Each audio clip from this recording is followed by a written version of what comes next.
Is it a case of the dueling duchesses? And who are we talking about?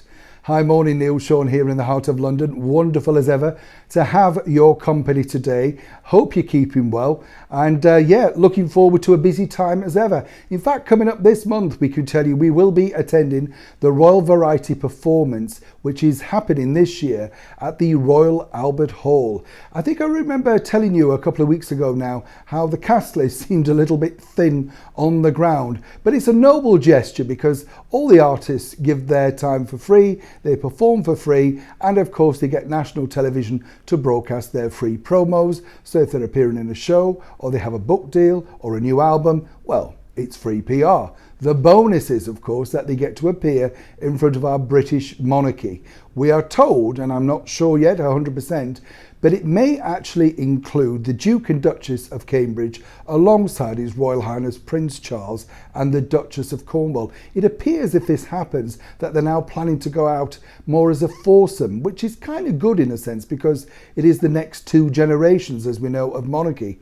By the way, a lot of people are asking me, how is Our Gracious Majesty the Queen? Well, as you can see, she's been busy on Zooms and stuff like that. So I think she's doing well, taking a bit of a rest, thankfully.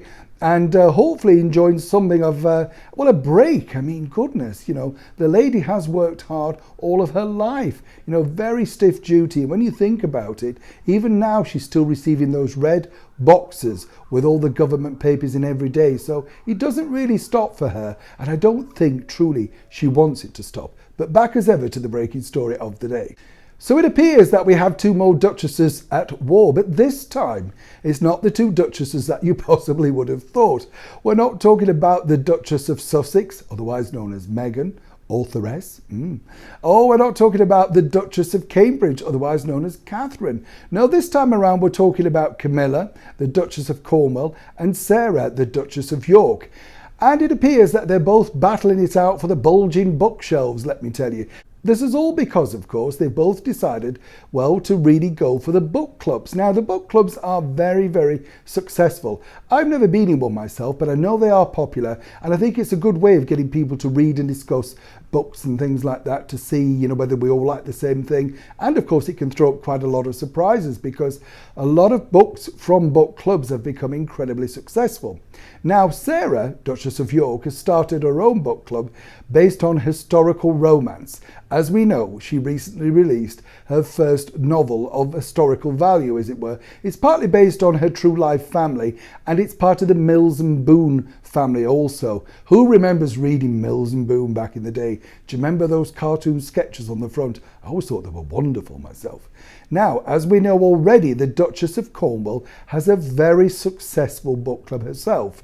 And again, she's really active in it. And it must be great, actually, if you're an author and your book does get picked to be read by her group. It can only help publicity and PR. Now, a lot of people are saying that, the duchesses are at war over this. Absolute nonsense. It's fun, but it's not true. What we can tell you, though, first here on this show is they may be doing something jointly in the future. And this could be book swapping. So as one group reads one book and the other group swaps with the other book. I know, you're keeping up, right? But I do think that to see these two working together is quite sweet, in fact. And of course, I also think this gets people talking about the books, that they are part of their own individual book clubs. So when you read online that, these two gals are fighting it out over the shelves of who they can get to read in their book clubs, remember, you heard the truth here first, as ever, on this channel. Neil Sean in the heart of London.